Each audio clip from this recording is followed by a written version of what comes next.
La señorita Rottenmeier tiene un día agitado. A la mañana siguiente, cuando Heidi despertó, no recordaba nada de lo que había pasado y no comprendía lo que veía a su alrededor. Se restregó enérgicamente los ojos, volvió a mirar y vio las mismas cosas que viera antes. Se encontraba en un gran lecho blanco en medio de una vasta habitación.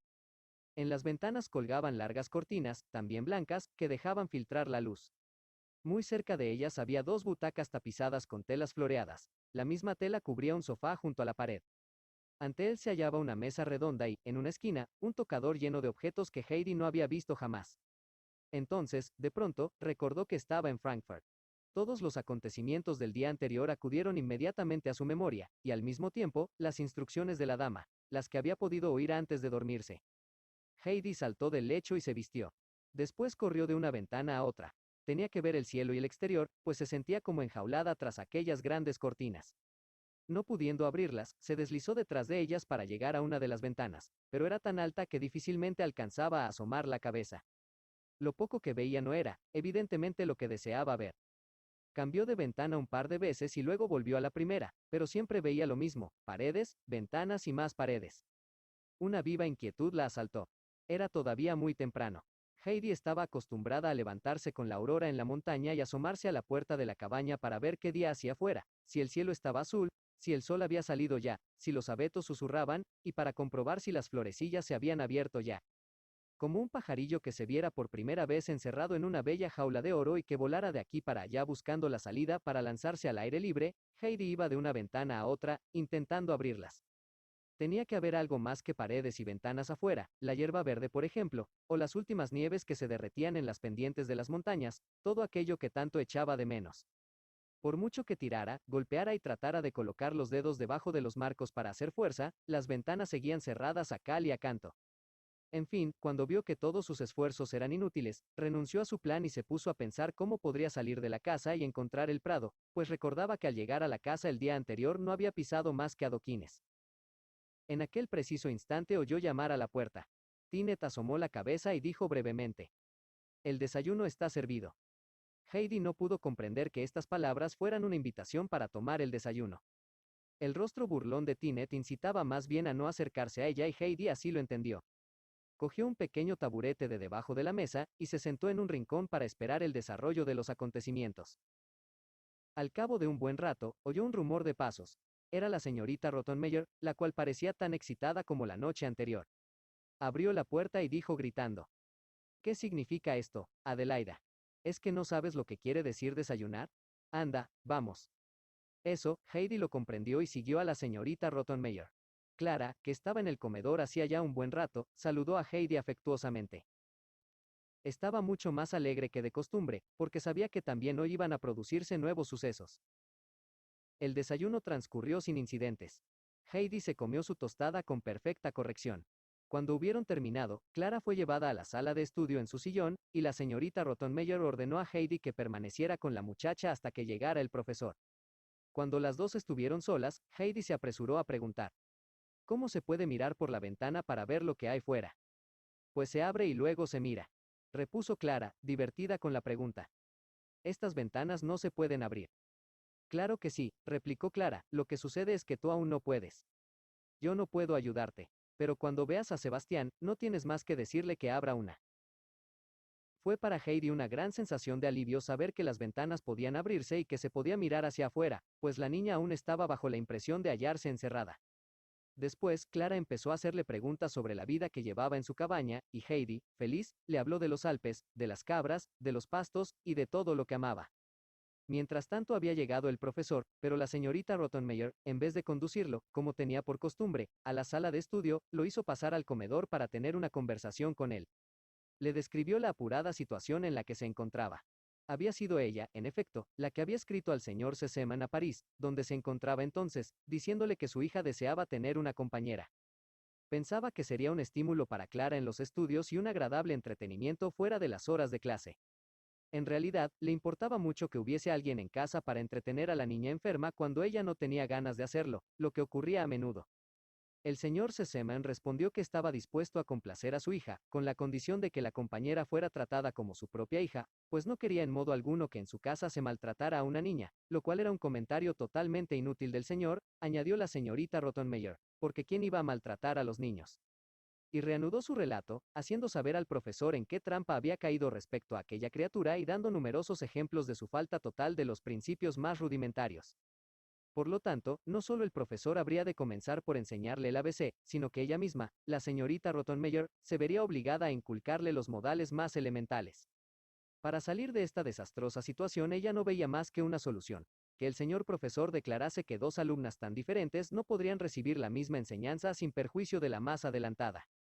Esto sería para el señor Sesemann una razón muy válida para hacer marcha atrás y reconocer que la niña había de volver inmediatamente de donde venía. Sin embargo, ella no podía hacer nada sin su acuerdo, puesto que el señor ya estaba enterado de la llegada de la niña. El profesor era muy circunspecto y no consideraba jamás los asuntos por un solo lado. Consoló a la señorita Rottenmeier, asegurándole que si por una parte, la niña estaba muy atrasada, podría ser que en otro aspecto estuviera más motivada para aprender. Una enseñanza asidua acabaría sin duda por equilibrar su nivel. Entonces, viendo que no hallaba apoyo en el profesor, quien, por el contrario, quería comenzar ya las lecciones con el ABC, la señorita Rottenmeier le hizo entrar en la sala de estudio y se guardó muy bien de seguirle, pues le horrorizaba el alfabeto. Comenzó a dar paseos a lo largo y lo ancho del comedor, pensando en el tratamiento que la servidumbre debía dar a Adelaida. El señor Sesemann había dicho que fuera tratada como su propia hija y eso sin duda debía referirse sobre todo a la relación con la servidumbre. Súbitamente un espantoso ruido que provenía de la sala de estudio, acompañado de gritos reclamando la ayuda de Sebastián, interrumpió sus reflexiones. Se precipitó en la sala, todo el material yacía en el suelo, los libros, los cuadernos, el tintero y el tapete de la mesa. Un pequeño río de tinta negra cruzaba toda la habitación. Heidi había desaparecido. Dios santo, exclamó la señorita Rottenmeier retorciéndose las manos, el tapete, los libros, la cesta de labores, todo está manchado de tinta. ¿Se ha visto jamás cosa semejante? Todo es obra, sin duda, de esa endiablada criatura. El profesor contemplaba el desastre, horrorizado. Clara, quien por el contrario, parecía divertirse mucho con los acontecimientos y sus efectos, explicó. Sí, ha sido Heidi, pero no lo ha hecho adrede y no merece ningún castigo. Se ha levantado con tanta precipitación que se ha llevado consigo el tapete y todo se ha venido al suelo. Pasaban unos coches por la calle y entonces salió corriendo para verlos. Puede que jamás haya visto un coche. Bien, señor profesor, ¿no es lo que le decía? Esta criatura no tiene la menor noción de nada. No sabe lo que es una lección y mucho menos que las lecciones deben escucharse sin moverse del sitio. Pero ¿dónde se habrá metido esta desgraciada? Si se ha escapado. ¿Qué dirá el señor Sesemann? Desapareció por la escalera y bajó corriendo. La puerta de entrada estaba abierta, y, desde el umbral, Heidi examinaba la calle. ¿Qué significa esto? ¿Qué tienes en la cabeza? ¿Crees que te puedes escapar sin más? Le gritó a Heidi. He oído el ruido de los abetos, pero no los veo, y ahora ya no oigo nada, repuso Heidi sin dejar de mirar en la dirección en la que se había extinguido el ruido de los carruajes que la niña había confundido con el susurro del viento en los abetos. Abetos, ¿estamos acaso en la montaña? ¿Qué cosas se te ocurren? Ven, sube conmigo para ver lo que has hecho. La señorita Rottenmeier volvió a la sala de estudio seguida de Heidi. Esta quedó estupefacta ante el desastre que había producido sin darse cuenta. Por una vez pase, pero que no vuelva a suceder, dijo la señorita Rottenmeier señalando el suelo con el dedo. Y ten presente que durante las lecciones se debe permanecer sentada en silencio y prestar atención.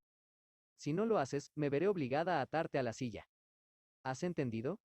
Sí, repuso Heidi, me quedaré sentada. Acababa de comprender que era una regla, o sea que había que permanecer quieta durante la lección.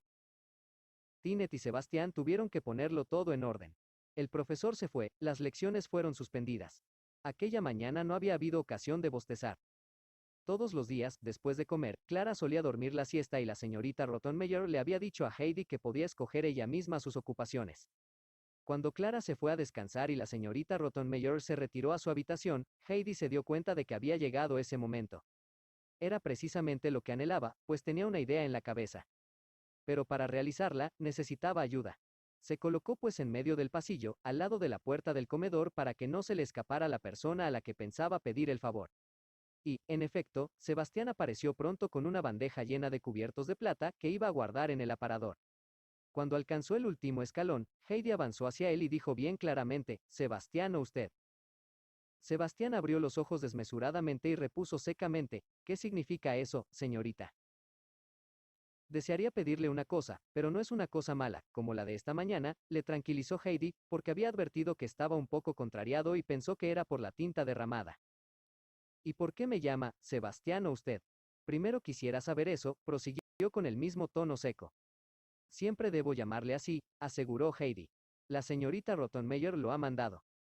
Sebastián se echó a reír de tan buena gana que Heidi quedó confusa, no viendo en el asunto nada que pudiera mover a risa. Pero Sebastián había comprendido de qué se trataba. Está bien, dijo sin dejar de reír. Puede continuar la señorita. Yo no me llamo señorita, exclamó a su vez Heidi con cierta indignación. Me llamo Heidi. De acuerdo. Pero la misma dama me ha mandado que la llame señorita.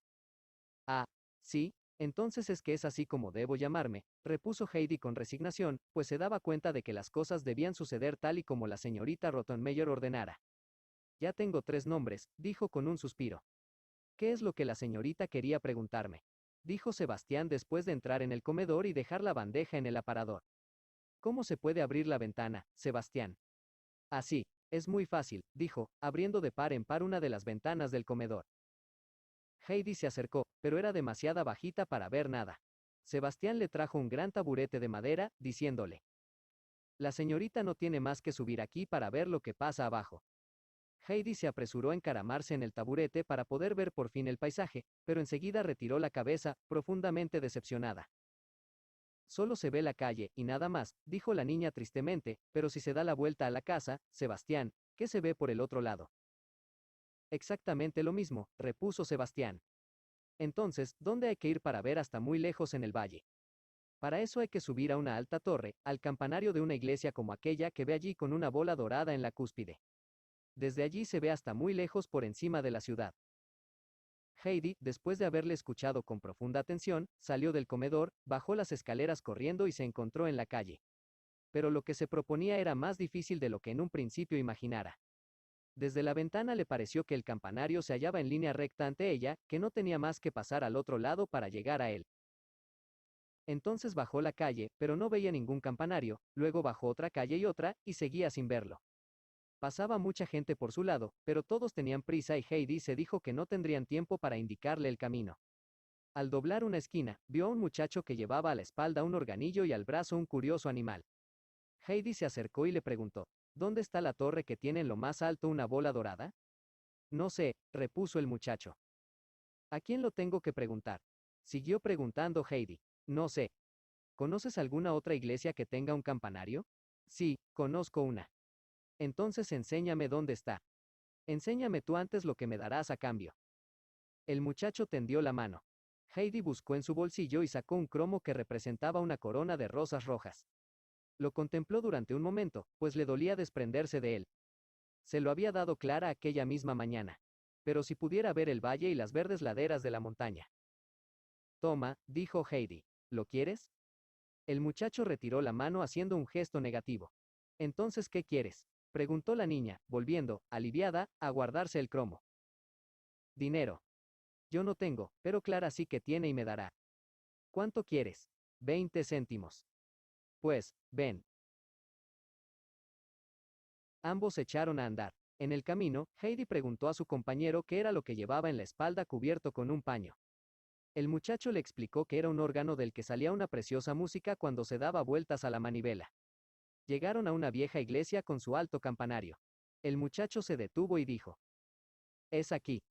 «¿Pero cómo podré entrar?», preguntó Heidi viendo las grandes puertas cerradas. «No sé», soltó. «¿Crees que habrá que llamar con la campanilla como cuando se llama a Sebastián?» «No sé». Heidi había descubierto una campanilla en la pared y se puso a tirar del cordón con todas sus fuerzas. «Si subo, espérame abajo, si no, no sabré volver sola. Tendrás que enseñarme el camino». «¿Qué me darás a cambio?». «¿Qué más quieres que te dé?». «Otros 20 céntimos». De pronto una llave chirrió en la vieja cerradura y la puerta se abrió rechinando. Asomó un viejo que comenzó por mirar a los niños con estupefacción y luego les increpó, bastante furioso: «¿Quién os ha dado permiso para llamar? ¿No sabéis leer lo que pone encima de la campanilla? Para los que quieran subir al campanario». El muchacho señaló con el dedo a Heidi sin pronunciar palabra. Esta repuso. Es lo que yo quería, subir al campanario. ¿Y qué quieres hacer allá arriba? Preguntó el campanero, ¿te envía alguien? No, solo quiero subir para ver lo que hay abajo. Volved a casa y mucho cuidado con repetir estas bromas, la próxima vez os vais a enterar. Dichas estas palabras, el campanero fue a cerrar la puerta, pero Heidi lo detuvo haciéndole de la chaqueta, y le suplicó. Solo una vez. El viejo giró la cabeza. Heidi tenía una mirada tan implorante que no pudo resistir. La tomó de la mano y le dijo amablemente. Si tanto lo deseas, ven conmigo. El muchacho se sentó sobre las gradas de piedra delante de la puerta y con un gesto señaló que no quería acompañarla. Heidi, cogida de la mano del campanero, subió muchísimas escaleras, cada vez más estrechas. Después subieron una escalerilla más angosta aún y finalmente llegaron a lo alto del campanario. El campanero opó a Heidi a la altura de la ventana abierta. Ya puedes mirar abajo, le dijo. Heidi vio un mar de techos, torres y chimeneas. Retiró la cabeza y dijo con descorazonamiento. No es lo que yo creía. ¿Lo ves? Una niña pequeña como tú no sabe apreciar esta vista. Ven, vamos a bajar y no vuelvas a tirar de la campanilla otra vez. El anciano dejó a Heidi en el suelo y ambos comenzaron a bajar, él delante. A mitad de camino, donde las escaleras se ensanchaban un poco, había una puerta que conducía a la habitación del campanero. A su lado el techo formaba una pendiente, juntándose con el piso.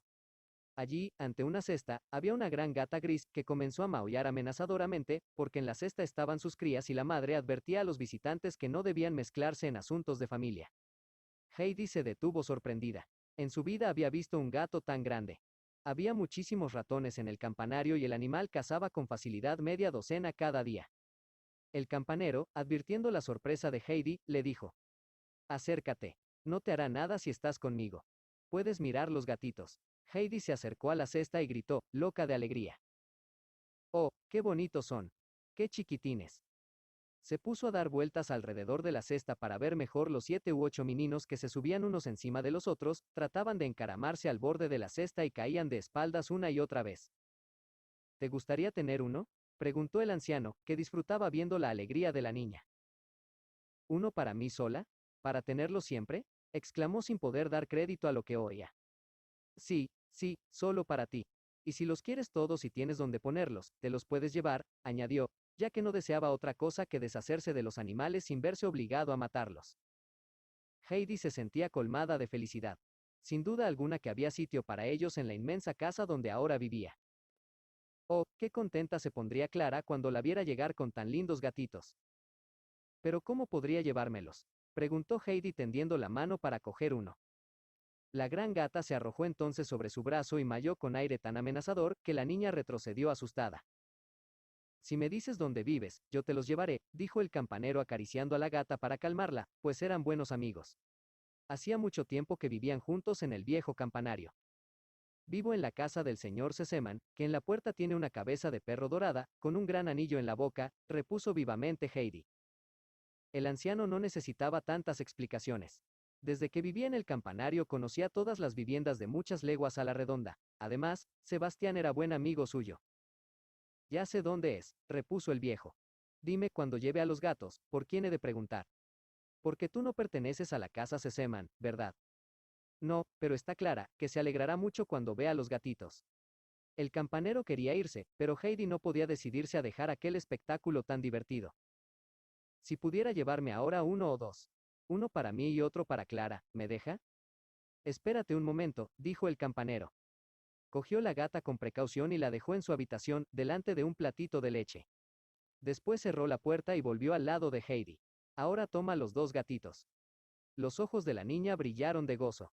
Escogió uno completamente blanco y otro con listas blancas y puso uno en el bolsillo derecho de su delantal y el otro en el izquierdo. Después bajó la escalera. El muchacho seguía sentado en los escalones. Cuando el campanero hubo cerrado la puerta detrás de Heidi, ésta preguntó. ¿Qué camino hay que tomar para volver a casa del señor Sesemann? No sé, contestó una vez más. Heidi entonces le dio cuantos detalles conocía de la casa. La puerta de entrada, las ventanas, la escalera, pero el muchacho no hacía más que mover la cabeza negativamente.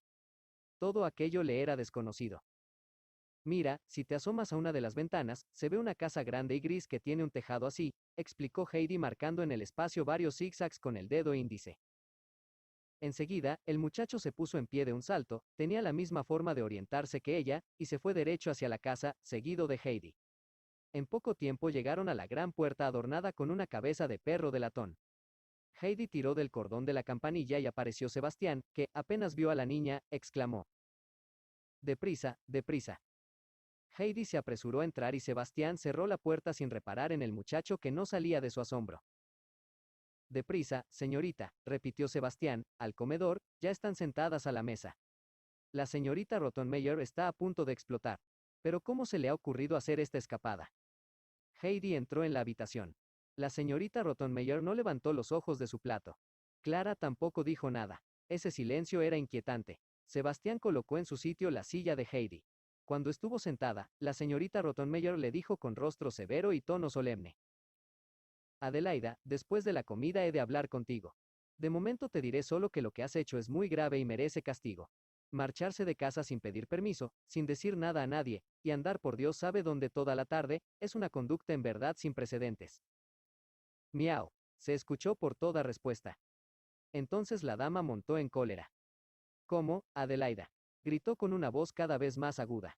«Después de hacer lo que has hecho, ¿aún te atreves a burlarte de mí? Ojo con lo que haces, te lo advierto». «Yo», balbuceó Heidi. «Miau, miau». Sebastián casi dejó caer la fuente sobre la mesa y salió precipitadamente de la habitación. «Esto es demasiado», dijo la señorita Rottenmeier con voz apagada. «Levántate y sal del comedor». Heidi, aturdida, se levantó de su silla y trató aún de explicarse. «Yo no soy». «Miau, miau». «Pero, Heidi», le dijo Clara, «¿por qué haces miau? Si ves que eso disgusta a la señorita Rottenmeier». «No soy yo la que lo hago, son los gatitos», logró por fin decir Heidi. «¿Cómo? ¿Qué dices? ¿Gatitos?», exclamó la señorita Rottenmeier. «Sebastián, Tinet, buscad a esos horribles animales. Lleváoslos». Y dicho esto, echó a correr hacia la sala de estudio y se encerró pasando el cerrojo para estar más segura, pues para la señorita Rottenmeier los gatos eran los más horribles animales de la creación. Sebastián, que estaba detrás de la puerta, hacía grandes esfuerzos para dominar su risa.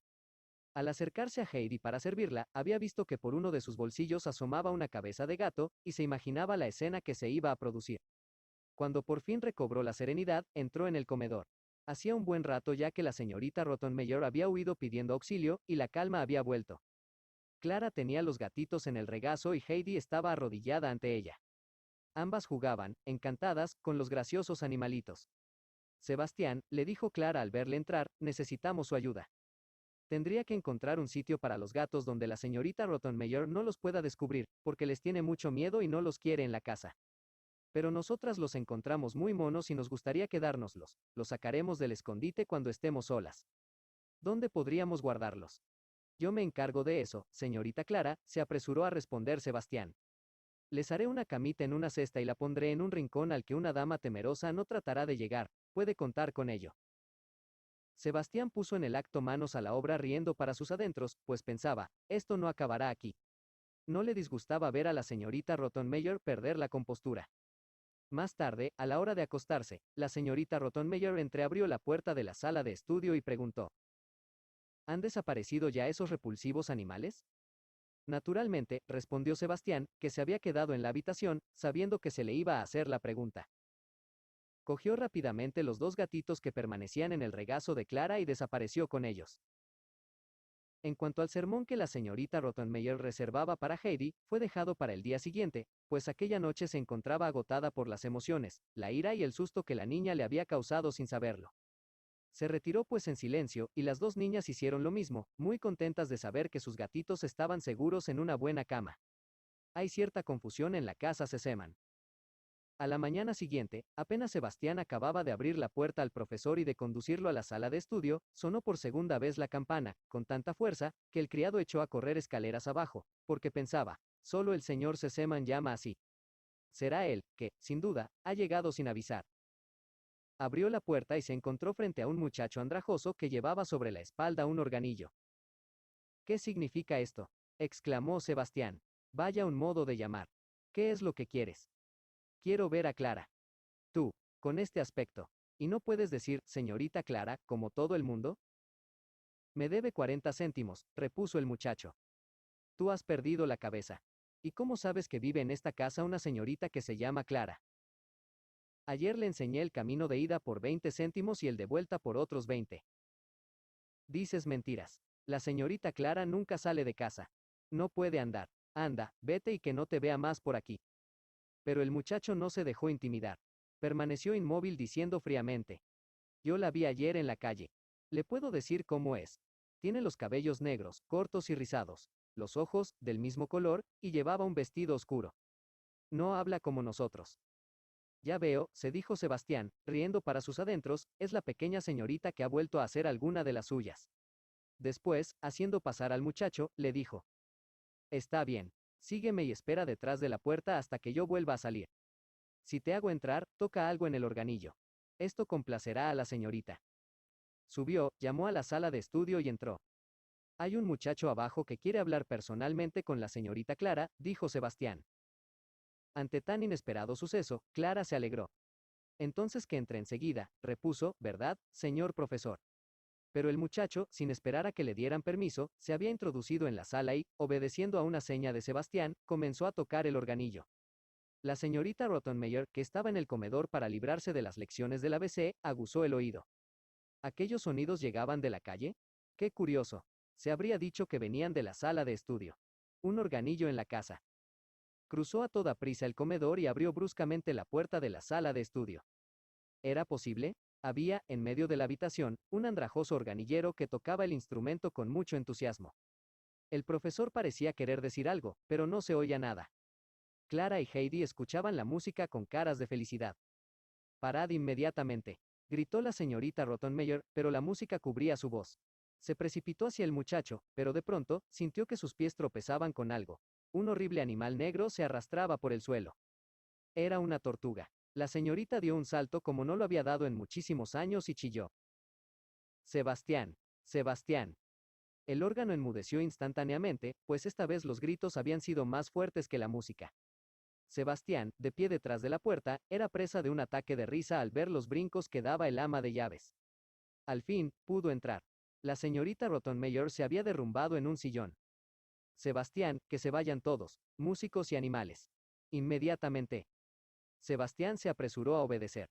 Hizo salir al muchacho, que había recogido rápidamente su tortuga, y le puso unas monedas en la mano, diciendo: Toma, los 40 céntimos de la señorita Clara y otros 40 por haber tocado también. Después le acompañó hasta la calle y cerró la puerta. La calma volvió a reinar en la sala de estudio.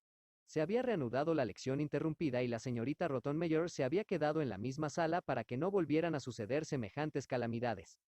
Había resuelto también informarse, una vez las lecciones hubiesen concluido, de las causas del escándalo para castigar al autor como se merecía.